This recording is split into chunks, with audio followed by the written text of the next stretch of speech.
বাংলার বুক চিরে বয়ে চলা বিশাল যমুনা নদী। নদীর তীরে গড়ে ওঠা এক ঐতিহ্যবাহী জনপদ সিরাজগঞ্জ। আজকের ভ্রমণে আমরা ঘুরে দেখব সিরাজগঞ্জের পরিচিত অপরিচিত সুন্দর জায়গা, দেখব যমুনার বিশালতা, হার্ট পয়েন্ট, চায়নাবাদ এবং আরও ঐতিহ্যবাহী স্থাপনা, এবং উপভোগ করব গোলামের হোটেলের খাবারের স্বাদ। তাহলে চলুন শুরু করি একদিনে সিরাজগঞ্জ ভ্রমণের গল্প।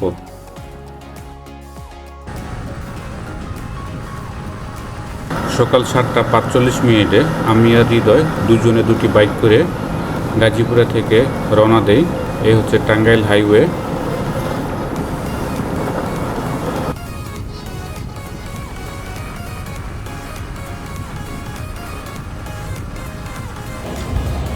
এখন বাজে সকাল 9টা। আমরা এখন আছি টাঙ্গাইল খাদিরাপুর। এটা হচ্ছে টাঙ্গাইল শহর থেকে 4-5 কিলোমিটার আগে হবে একটা hotel, Shuvo hotel and restaurant. এখানে আমরা সকালে নাস্তা করলাম।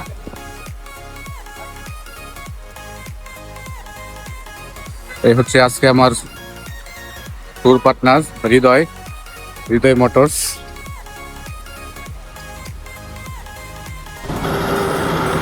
নাস্তা শেষ করে আমরা আবার যাত্রা শুরু করলাম। মাঝখানে আমাদের বাইকে তেল শেষ হয়ে গেছিল, তেল নিয়ে নিলাম এবং হোটেল থেকে 10-15 মিনিট রাইড করার পরে আমরা যমুনা সেতুতে পৌঁছে যাই। এখানে উল্লেখ করতে হয় টাঙ্গাইলের রাস্তা খুবই সুন্দর, হাইওয়ে।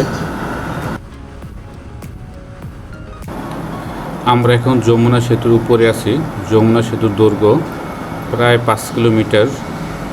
এটি 1998 সালে উদ্বোধন করা হয়। এটি মূলত টাঙ্গাইল এবং সিরাজগঞ্জের সংযোগ স্থাপন করা হয় এই সেতুর মাধ্যমে এবং যমুনা সেতুর উপরে নির্মিত।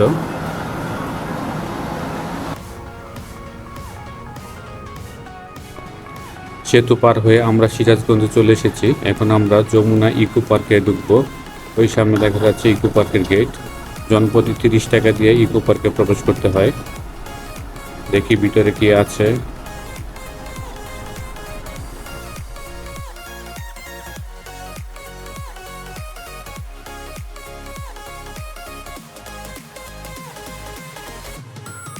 এখানে দুইটা খাঁচা দেখা যাচ্ছে, খাঁচার মধ্যে কিছুই নাই। এই যে এখানে আছে বানর। হ্যাঁ, এত বড় খাঁচায় একটা বানর পাইছে, মন খারাপ করে চুপচাপ এক কোনায় বসে আছে। Wow, nice. যমুনা সেতুর একদম কাছাকাছি চলে এসেছি। এখান থেকে নদীতে নামা যায়, কিন্তু আগে নামা যেত, এখন কাঁটাতারের বেড়া দিয়ে দেওয়া হয়েছে। রাস্তা দুটি খুবই সুন্দর দেখা যাচ্ছে। এক সাইডে বাস এবং অন্যান্য যান চলাচল করে এবং আরেক সাইডে ট্রেন।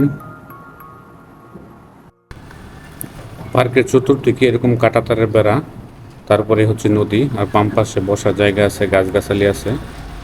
খুব সুন্দর পরিবার পরিজন বন্ধু বান্ধব নিয়ে সময় কাটানোর জন্য একটি জায়গা।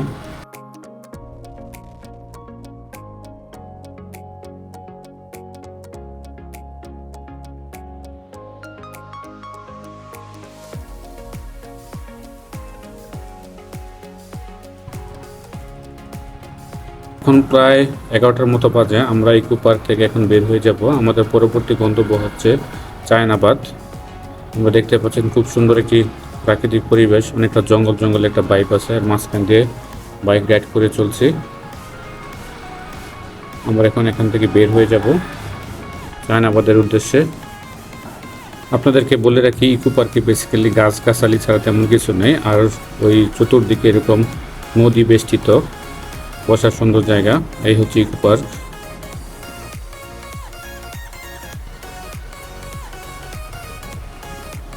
আমরা ইতিমধ্যে চায়নাবাদে চলে এসেছি। ইকো পার্ক থেকে চায়নাবাদে বাইকে করে আমাদের আসতে সময় লেগেছে 20 মিনিটের মতো।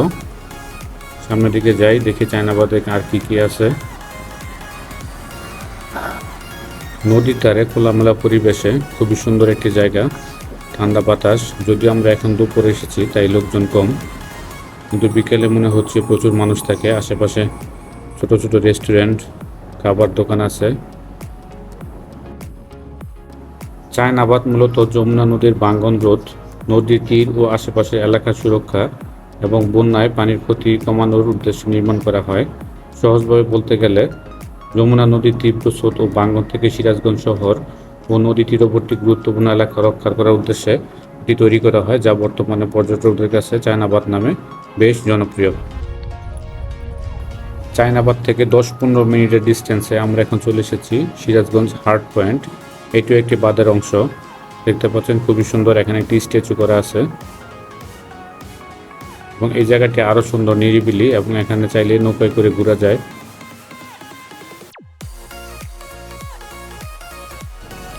এখন দুপুর হয়ে গেছে, ঘড়িতে প্রায় 1:30 বাজে। এখন দুপুরের খাবার খাবো। দুপুরের খাবার খাওয়ার জন্য এখানে একটি বিখ্যাত হোটেল আছে, অনেক পরিচিত এবং জনপ্রিয়, গোলামের হোটেল। আমরা এখন গোলামের হোটেলে যাব দুপুরের খাবার খাওয়ার জন্য। চায়নাবাদ থেকে গোলামের হোটেল যেতে বাইকে করে প্রায় 1 ঘন্টার মতো সময় লাগবে। খুবই সুন্দর একটি রাস্তা। আমরা চলে এসেছি গোলাম হোটেলে। এই হচ্ছে হোটেল, রান্নাবান্না চলতেছে আর মানুষের ভিড় দেখে বোঝা যাচ্ছে হোটেল কি পরিমাণ জনপ্রিয়, কি পরিমাণ মানুষ এখানে খাবার জন্য ভিড় করে প্রতিনিয়ত। আর এখানে মজার ব্যাপারটা হচ্ছে এখানে ইনস্ট্যান্ট মানে লাইভ রান্না হচ্ছে এবং সাথে সাথে গরম গরম সব খাবার পরিবেশন করা হচ্ছে। এখানে আসলে চিংড়ি মাছটাই ট্রাই করতে ভুলবেন না, তবে কর্তৃপক্ষ পরিবেশটা আরেকটু আপডেট করলে আরেকটু সুন্দর করলে হয়তো ভালো হতো।